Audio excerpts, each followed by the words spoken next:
Не се обадих преди да тръгна, защото не обичам да бъда изпращан. Освен това, знам, че и ти не обичаш да бъдеш изпращач. Така че не ме псува, Иван.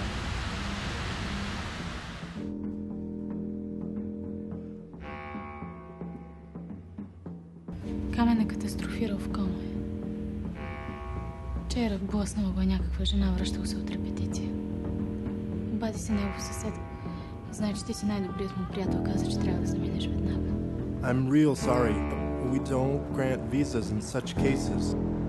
Искам да видиш това представление и да не се срамуваш от мен. Ще озвуча финалната сцена с оная песен на баба ми. Пуста. Нали я помниш? Забрал съм.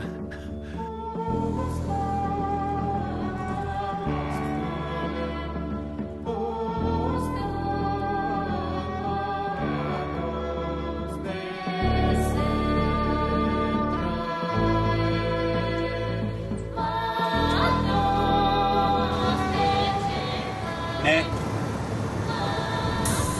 Ти какъв си?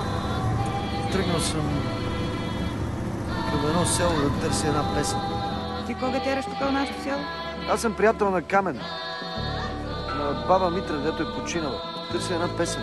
Баба Митра е пяла.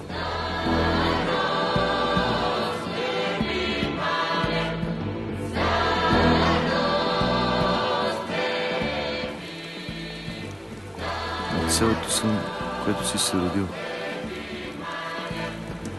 Помня.